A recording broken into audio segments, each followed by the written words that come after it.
Hello my dear students, this is Sir Naseem Dulfikar. Please subscribe my channel and also press the bell icon if you want to get daily lessons on chemistry and English. So today we will discuss another parts of speech. It is the fourth parts of speech which is called verb. Before that we have discussed about noun and pronoun and adjectives. In adjectives we also discussed about the articles in a very explained manner. Okay. So today we are going to have an explanation of verb कि what verbs are, कि verb क्या होते हैं, किस तरह के words होते हैं. ठीक है. Verb जिसको उर्दू में हम लोग कहते हैं फेल. ठीक है. Verb एक word verbum से निकला है. Verb comes from a Latin word verbum. Verbum एक Latin word है और verbum का मतलब होता है word या लफ्ज़. तो verb के खुद मायने होते हैं लफ्ज़. Verb is the most important parts of speech in English language. वैसे तो noun भी हैं, pronoun भी हैं, adjective भी हैं, adverb भी हैं, preposition भी हैं, conjunction भी हैं, interjection भी हैं, but the most important parts of speech is verb. You can never make a sentence in English language without using a verb.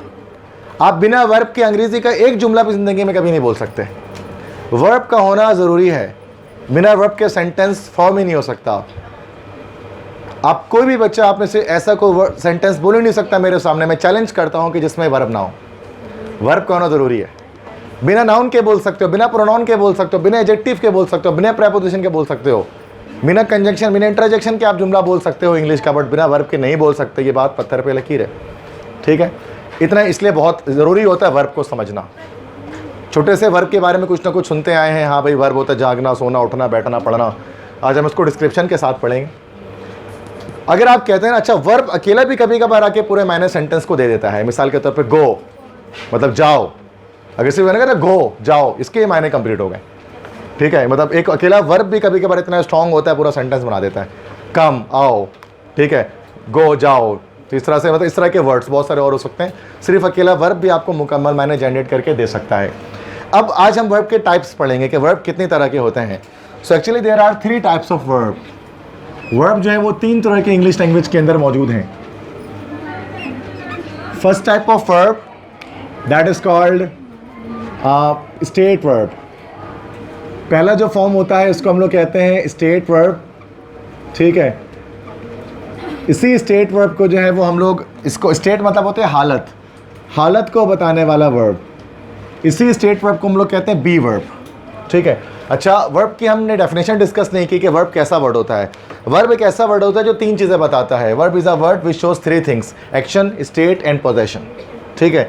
सिर्फ एक्शन नहीं होता, वर्ब आपको 3 चीज़ें बता रहा होता है. एक तो एक्शन बता रहा होता है, स्टेट बताता है और पोजेशन बताता है. ठीक है. तो verb is a word which shows action plus state plus possession. इन 3 तरह की बातें जो है वो वर्ब आपको बता रहा होता है. एक्शन मतलब काम, स्टेट मतलब हालत और पोजीशन मतलब होता है मलकियत. ये 3 चीज़ें बता रहा होता है. तो इसलिए 3 तरह के वर्ब्स हमारे पास आ जाते हैं. एक स्टेट वर्ब आता है, एक हमारे पास आता है पोजेसिव वर्ब. ठीक है. पोजेसिव वर्ब जो आपको मलकियत बताता है. और थर्ड हमारे पास आता है जिसको हम लोग कहते हैं एक्शन वर्ब. एक्शन वर्ब क्या करेगा भाई? वो आपको एक्शन बताएगा, काम बताएगा. ठीक है. तो बहुत सारे बच्चे कहते हैं कि verb is action showing word, but it is 33% correct definition. Verb एक ऐसा है ना, बच्चे कहते हैं सर वर्ब क्या है कि भाई जो एक्शन शो करने वाला वर्ड वर्ब है. हमने ये सुना. सिर्फ एक्शन नहीं बताता, एक्शन के अलावा स्टेट और पोजीशन भी बताता है. तो 33% एक्शन है, 33% स्टेट है, 33% पोजीशन है. इस तरह से टोटल 100% तक जो है हम पहुँचते हैं डेफिनेशन में. ठीक है. तो याद रखना है कि आपसे हमेशा 100% करेक्ट डेफिनेशन लोगों को बतानी है कि 3 चीज़ें बताएगा. तो स्टेट वर्ब हालत बताने वाला वर्ब. अच्छा स्टेट वर्ब और पॉसेसिव वर्ब इन दोनों को मिलाकर हम लोग कहते हैं they are non action verb. अच्छा first you have to listen to me carefully. ठीक है. तो नॉन एक्शन वर्ब, इन दोनों के अंदर कोई एक्शन नहीं है, कोई काम नहीं है. स्टेट वर्ब भी आपको कोई काम नहीं बताएगा, पॉसेसिव वर्ब भी कोई काम नहीं बताएगा. ये हालत बताएगा और ये आपको मलकियत बताएगा. ओके. तो स्टेट वर्ब में हमारे पास इसी स्टेट वर्ब को एक और नाम देते हैं, उसको हम बी वर्ब भी कहते हैं. B verb. बी मतलब होता है होना, होने वाला वर्ब जो किसी चीज़ का होना बताता है. मैं एक उस्ताद हूँ, पाकिस्तान एक बड़ा वतन है, तुम मेरे शागिर्द हो, वो बहुत बेवकूफ़ है, तुम बहुत ज़हीन हो, होना है। इन सारे जुमले में कोई काम नहीं है, इसमें स्टेट वर्ब लगेंगे, ठीक है। पॉसेसिव वर्ब को हम लोग नॉर्मली एक और नाम दें, इसको हम लोग हैव वर्ब भी कहते हैं। हैव वर्ब चूँकि ये किसी चीज़ का रखना बताता है या पास होना बताता है। मेरे पास कोई चीज़ है, मेरे पास एक घड़ी है, तुम्हारे पास एक किताब है, उसके पास एक घर है, इस तरह से। और एक्शन वर्ब को ही हम लोग क्या कहते हैं, डू वर्ब भी कहते हैं, क्योंकि ये किसी काम का करना बताता है। वो जागता है, वो भागता है, वो सोता है, वो अपना काम करता है, वो वहाँ चला जाता है, वो लकड़ी काटता है, वो पौधों को पानी देता है, ये सब करना है, इसमें सब में काम है ना, मोशन हो गई इसके अंदर, ठीक है।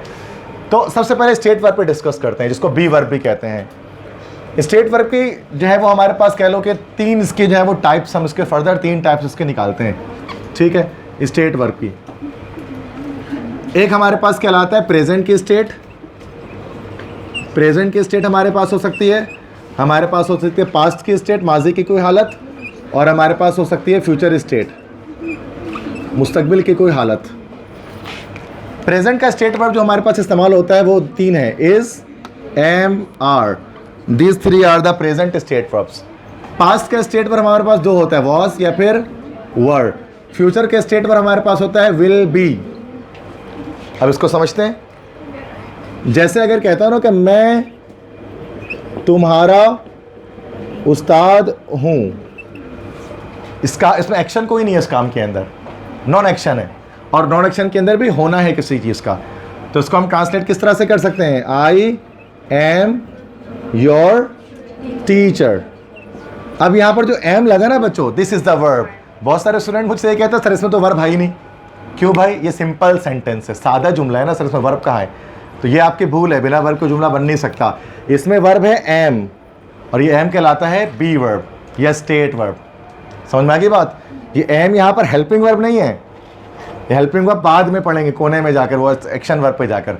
हेल्पिंग वर्ब होगा ना तो फिर उसके साथ वर्ब की आईएनजी फॉर्म भी लगी होगी, आई एम प्लेइंग क्रिकेट। अब हो गया वो एम हेल्पिंग वर्ब। यहाँ पर ये एम पूरा एक मुकम्मल आपको होना बता रहे कि मैं तुम्हारा उस्ताद हूँ, तो ये एम यहाँ पर है स्टेट वर्ब, ठीक है। नेक्स्ट इस तरह से अगर मैं कहता हूँ कि भाई तुम मेरे शागिर्द हो, तो ये क्या बन जाएगा, यू आर माई स्टूडेंट। तो अब यहाँ पर क्या आ गया, स्टेट वर्ब आर आ गया।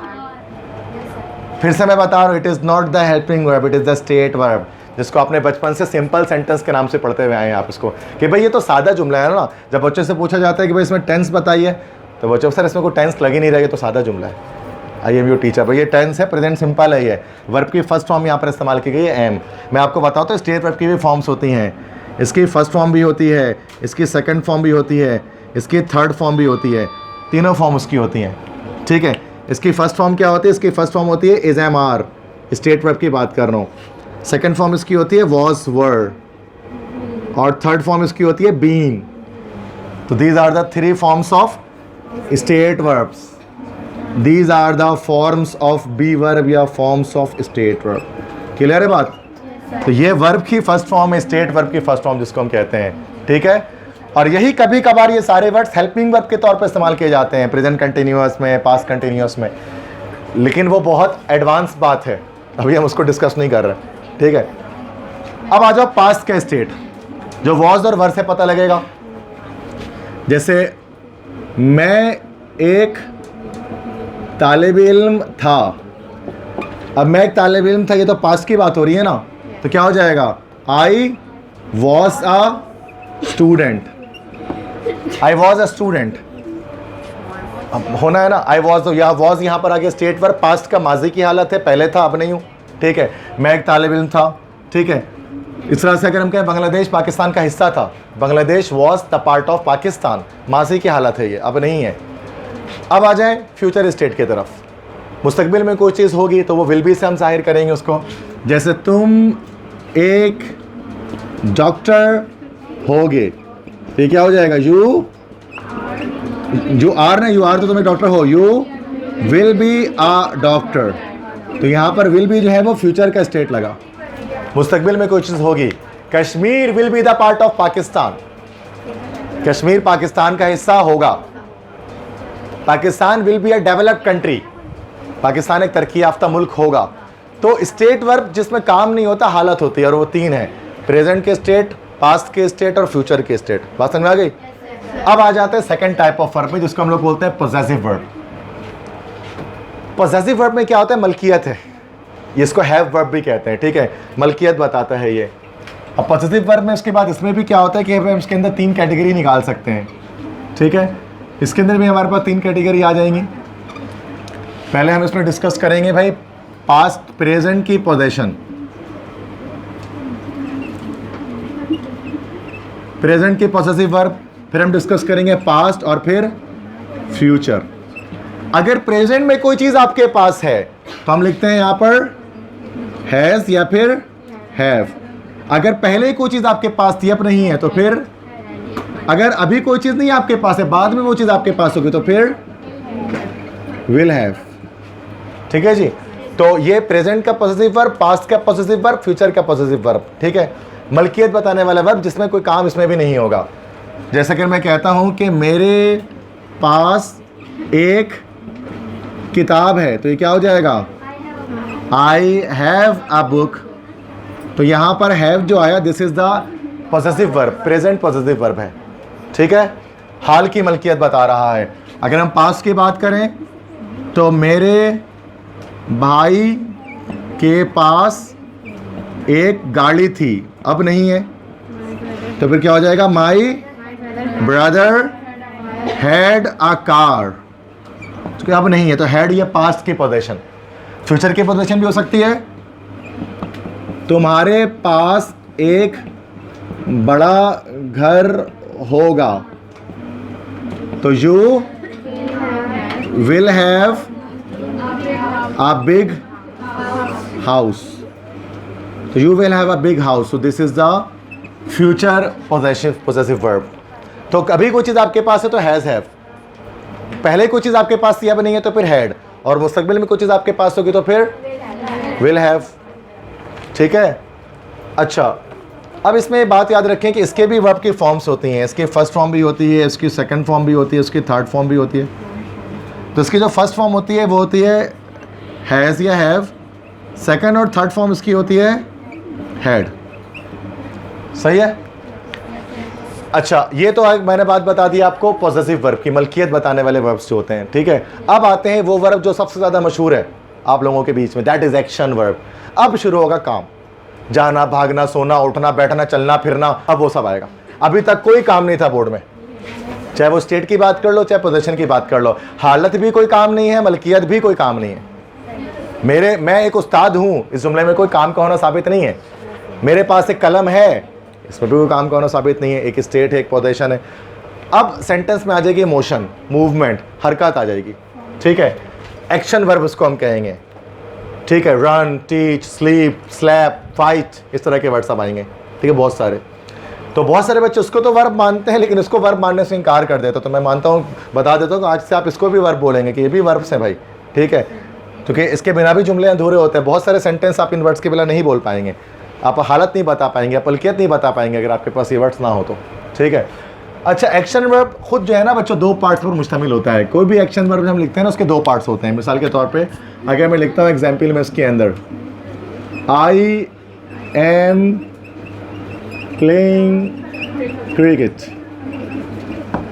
अब इसमें जब बच्चों को कहा जाता है एक्शन वर्ब ढूंढे तो वो प्लेइंग ढूंढ लेते हैं। मैं कहता हूँ नहीं, ऐसा नहीं है, दिस एम प्लेइंग कंप्लीट, ये पूरा का पूरा एक्शन वर्ब है, एम प्लेइंग। अब इस एक्शन वर्ब के अंदर 2 पार्ट्स हैं, एक एम है और प्लेइंग है। मैं पूरे सेंटेंस का पोस्टमार्टम कर रहा हूँ। आपको पता होगा मैं क्रिकेट खेलता हूँ कि मैं M playing cricket, but grammar के अंदर ये जानना पड़ता है कि कौन सा वर्ड क्या है और क्यों है और क्या काम आ रहा है, ठीक है। आसान आसान बातें, कॉन्सेप्ट के साथ याद रखोगे ना, ज़िंदगी में मुश्किल मुश्किल बातें याद करने में परेशानी नहीं होगी, पढ़ लोगे आराम से। और आसान बातें रट्टा मार के आगे जाओगे ना तो मुश्किल कॉन्सेप्ट समझ में कुछ भी नहीं आता, ठीक है। तो इसको याद रखना है। तो एम प्लेइंग, एम यहाँ पर क्या है, प्लेइंग यहाँ पर क्या है। एम यहाँ पर कहलाता है, ये this is called the auxiliary verb. मैं इसको फिलहाल यहाँ पे हेल्पिंग वर्ब नहीं कह रहा, मैं इसको कह रहा हूँ ऑक्सिलरी वर्ब। और जो प्लेइंग है इसको यहाँ पर मैं कह रहा हूँ this is the main verb. Auxiliary verb है और मेन वर्ब्स हैं। ऑक्सिलरी वर्ब क्या करते हैं? It helps the main verb to form a sentence. ये मेन वर्ब की मदद करते हैं सेंटेंस को फॉर्म करने में। अब आप बोलोगे सर ये तो बड़ी कंफ्यूजन है इस बोर्ड के अंदर, यहां पर आप लिख रहे हैं कि एम एक प्रेजेंट का स्टेट वर्ब है और यहां पर आप बोल दे रहे हैं कि एम एक ऑक्सिलरी वर्ब है, तो ये क्या कहानी है भाई? हम कैसे पहचानेंगे कि एम कब स्टेट वर्ब है और एम कब ऑक्सिलरी वर्ब है? याद रखिएगा कि जब भी एम ऑक्सिलरी वर्ब के तौर पे आएगा तो वो किसी मेन वर्ब की मदद करेगा सेंटेंस को फॉर्म करने में। वर्ब की किसी फॉर्म, उसके साथ में कोई फॉर्म एक और वर्ब लगा होगा। I am playing cricket, am के साथ प्लेइंग लगाइए, एम प्लेइंग की मदद कर रहा है सेंटेंस की फॉर्म करने में, इसलिए आप लोग उसको हेल्पिंग वर्ब भी कहते हैं बचपन से, हेल्प कर रहे हैं मेन वर्ब की। यहाँ पर लेकिन आप देखो आई एम योर टीचर में कहीं पर भी मेन वर्ब नहीं आया हुआ है, प्लेइंग, टीचिंग, राइटिंग, ये एम अकेला पूरा वर्ब है, स्टेट वर्ब इसको हम कह रहे हैं। समझ गए? अगर मेन वर्ब नहीं आता सेंटेंस में और इज एम आर लगा हुआ है, वॉज वर्ब लगा हुआ है, तो फिर वो स्टेट वर्ब या बी वर्ब है। और अगर is am are was verb के साथ कोई वर्ब की फॉर्म भी लगी हुई है, आईएनजी फॉर्म लेट से लगी हुई है कोई दूसरी कोई फॉर्म, तो उसका मतलब वो ऑक्सिलरी वर्ब है। फिर वो अकेले को मायने उसके नहीं है, बल्कि वो हेल्पिंग, वो मेन वर्ब की मदद कर रहा है सेंटेंस की फॉर्मेशन में। ठीक है, बहुत सिंपल बात बता रहा हूँ मैं, बता रहा हूँ कि बचपन में हेल्पिंग का बोलते क्यों थे आप इसको, इज एम आर को, तो वजह क्या थी? तो ऑक्सिलरी वर्ब की जब मैं बात करूँ तो ऑक्सिलरी वर्ब फिर फर्दर बच्चों देयर आर टू टाइप्स के, दो तरह के ऑक्सिलरी वर्ब्स हमारे पास हो सकते हैं। एक हमारे पास कहलाता है हेल्पिंग वर्ब और एक हमारे पास कहलाता है model. Model auxiliary verbs, model और दो हेल्पिंग वर्ब, दोनों ही मेन वर्ब की मदद करता है सेंटेंस की फॉर्मेशन में। लेकिन आपको जो हेल्पिंग वर्ब है ये आपको सिर्फ और सिर्फ टेंस बताता है, बस टेंस बता के बात खत्म, दूसरी और कोई बात नहीं बताता। मोडेल ऑक्सिलरी वर्ब आपको टेंस के साथ साथ कोई एक्स्ट्रा इन्फॉर्मेशन भी देता है सेंटेंस के बारे में। अब मैं आपको इसकी मिसाल देता हूँ। मिसाल के तौर पे अगर आपने लिखा शी हैज़ कुक्ड डिनर, उसने खाना पका लिया है, वो खाना पका चुकी है। अब ये यहाँ पर हैज़ कुक्ड, ये पूरा का पूरा एक्शन वर्ब आया, इसको दो पार्ट्स में तोड़ दो, हैज़ हो गया ऑक्सिलरी वर्ब और कुक्ड हो गया मेन वर्ब। सेट है यहाँ तक? अब ये हैज़ ऑक्सिलरी वर्ब आया है तो हेल्पिंग वर्ब के मोडाइल है, तो ये हेल्पिंग वर्ब है। क्यों? चूंकि सिर्फ ये बता रहे हैं खाना बना चुकी है, एक्शन कंप्लीट हो चुका है नियर प्रेजेंट में, प्रेजेंट परफेक्ट टेंस बन रहा है, इस तरह आपको टेंस बताता है, एक्स्ट्रा और कोई बात नहीं बता रहा आपको। ये हेल्पिंग वर्ब बहुत सारे हैं हमारे पास इंग्लिश के अंदर, अगर आप देखो ना इंग्लिश ग्रामर में 12 टेंस है, सबके अपने अलग अलग हैं। कहीं पर डू लगाते हैं, कहीं पर डज लगाते हैं, कहीं पर डिड लगाते हैं, कभी कभार इज लगाते हैं, कभी कभार एम लगाते हैं, कभी कभार आर लगाते हैं, कभी विल लगाते हैं, कभी शैल लगाते हैं, एटसेट्रा होता है ना भाई बहुत सारा हेल्पिंग वर्ब। अच्छा, अब मॉडल क्या करते हैं, ये इसका एक्स्ट्रा कोई बात भी बताते हैं। मिसाल के तौर पे अगर मैं लिखता हूँ शी कैन स्विम, वो तैर सकती है। अब शी कैन स्विम के अंदर ये कैन स्विम पूरा का पूरा एक्शन वर्ब है। अब इसको आधा तोड़ दो बीच से, स्विम हो गया मेन वर्ब, तो यहाँ पर जो कैन हो गया ऑक्सिलरी वर्ब, मदद कर रहा है ना ये सेंटेंस को फॉर्म करने में। लेकिन ये कैन यहाँ पर मॉडल कहलाता है, मॉडल ऑक्सिलरी वर्ब। क्यों? ये आपको ये तो एक तो टेंस बता रहा है आपको ये कि अभी वो तैर सकती है, तो मतलब अभी प्रेजेंट सिचुएशन में तैर सकती है। कैन एक तो ये बता रहे कि प्रेजेंट की बात है, और दूसरी कैन ये बता रहे एबिलिटी कि उसके अंदर सलाहियत है कि वो तैर सकती है। शी कैन स्विम, उसके अंदर तैरने की सलाहियत है, वो तैरने के काबिल है। बात समझ में आ गई? तो ये टेंस के साथ साथ एक्स्ट्रा इन्फॉर्मेशन भी देता है। अब मॉडल्स कौन कौन से होते हैं हमारे पास? एग्जाम्पल में आए तो कैन होता है, can, could, may, might, must, would, should. ये हम अलग से जब पूरा लेक्चर जब करेंगे ना, मैंने जो टॉपिक्स में लिखाया था मॉडल, तो वहां पर मैं आपको बताऊंगा कि can, could, may, might, must, would, should, ought to, dare, ये सब कहाँ हम इस्तेमाल करते हैं इंग्लिश लैंग्वेज में, और कब डेली लाइफ में कैसे उसको इस्तेमाल किया जाता है अपने जुमलों के अंदर। अभी बस मैं बता रहा हूँ कि मॉडल्स भी होते हैं बहुत सारे, सुना होगा आपने सारे word, can, could, may, might, must, would, should, ये सारे। तो ऑक्सिलरी वर्ब दोनों हो सकते हैं, हेल्पिंग वर्ब भी हो सकते हैं और मॉडल ऑक्सिलरी वर्ब भी हो सकते हैं। ठीक है, दोनों ही मेन वर्ब की मदद करते हैं सेंटेंस की फॉर्मेशन में। आई एम प्लेइंग क्रिकेट भी हो सकता है, आई कैन प्ले क्रिकेट भी हो सकता है। ठीक है, आई एम प्लेइंग क्रिकेट में एम है हेल्पिंग वर्ब, और आई कैन प्ले क्रिकेट में कैन है मॉडल वर्ब, और दोनों ही हैं ऑक्सिलरी वर्ब जो कि मदद कर रहे हैं सेंटेंस की फॉर्मेशन में। क्लियर है? नेक्स्ट डिस्कस करते हैं मेन वर्ब के बारे में, थोड़ी सी बात कर लेते हैं। ठीक है, मेन वर्ब के बारे में दो बात पहले हम कर लेते हैं। सबसे पहले तो मेन वर्ब के फॉर्म्स में आ जाओ, इसकी फॉर्म्स। कितनी फॉर्म्स होती हैं मेन वर्ब की? कोई बच्चे बोलते हैं 3 फॉर्म होती हैं, कोई बोलते हैं 4 फॉर्म होती है, कोई बोलते हैं 5 फॉर्म होती है, अलग अलग फॉर्म्स बताते रहते हैं। तो यहाँ पर चलो 4 फॉर्म्स हम यहाँ पर इसको डिस्कस कर लेते हैं, ठीक है। या एक होती है हमारे पास first form of the verb है, सेकंड फॉर्म होती है हमारे पास, थर्ड फॉर्म होती है हमारे पास, फोर्थ फॉर्म होती है हमारे पास, ठीक है। तो 4 फॉर्म्स हैं वैसे, ठीक है। क्या हो 5 बताऊँ क्या? ठीक है चलो 5th भी बताता हूँ। अच्छा 5th फॉर्म कोई फॉर्म नहीं है, वो अलग से बच्चे बताते हैं, थोड़ी देर में खुद आपको समझ में आ जाएगा। फर्स्ट फॉर्म को हम लोग कहते हैं this is also called present form, और पास्ट सेकंड फॉर्म को हम लोग कहते हैं पास्ट फॉर्म, थर्ड फॉर्म को हम लोग कहते हैं पास्ट नहीं, फ्यूचर नहीं, past participle form, fourth form को हम लोग बोलते हैं प्रेजेंट पार्टिसिपल फॉर्म। इसी को प्रेजेंट पार्टिसिपल फॉर्म कहा जाता है फोर्थ फॉर्म को, और इसी फॉर्म को हम जो है वो आईएनजी फॉर्म भी कहते हैं, और इसी को कुछ बच्चे वर्ब की फर्स्ट फॉर्म प्लस आईएनजी भी कहते हैं। तो आप वर्ब की फोर्थ फॉर्म कह दो, वर्ब की आईएनजी फॉर्म कर दो, वर्ब की फर्स्ट फॉर्म प्लस आईएनजी कह दो, वर्ब की प्रेजेंट पार्टिसिपल फॉर्म कह दो, बात सबकी है ये कि प्लेइंग, टीचिंग, रनिंग, वॉकिंग, सही है, लाफिंग, डांसिंग, सिंगिंग, कोई भी हो सकता है।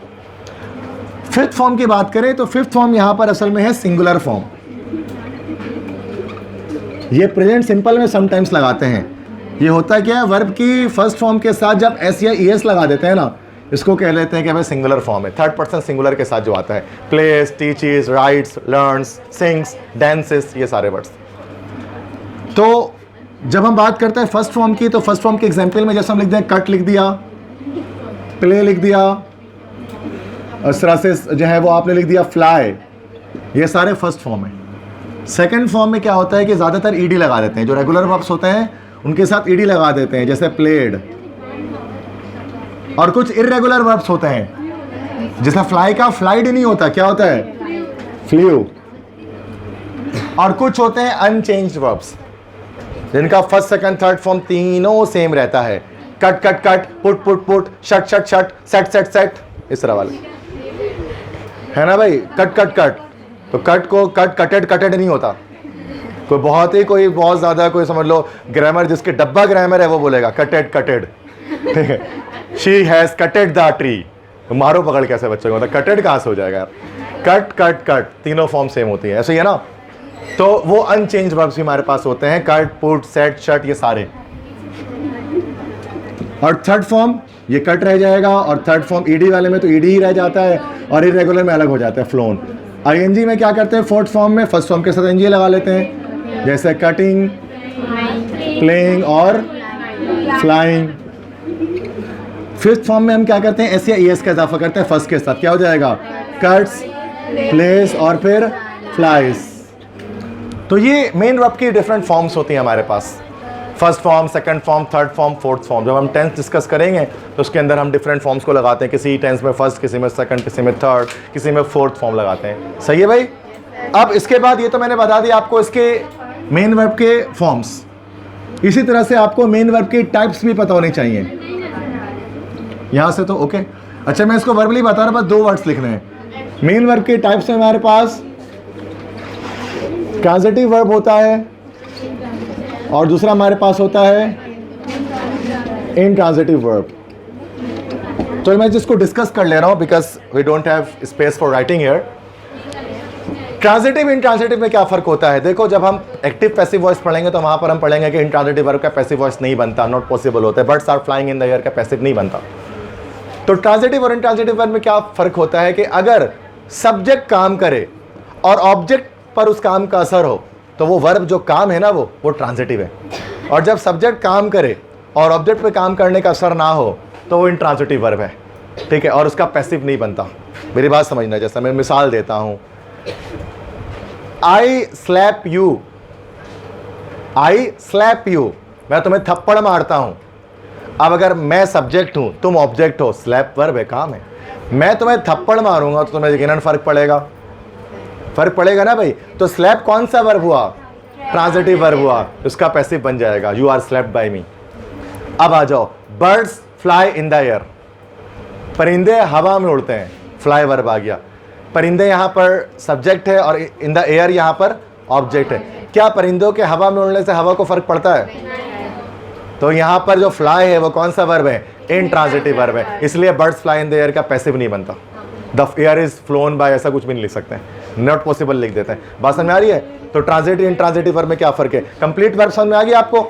क्या डिस्कस मैंने किया? दैट्स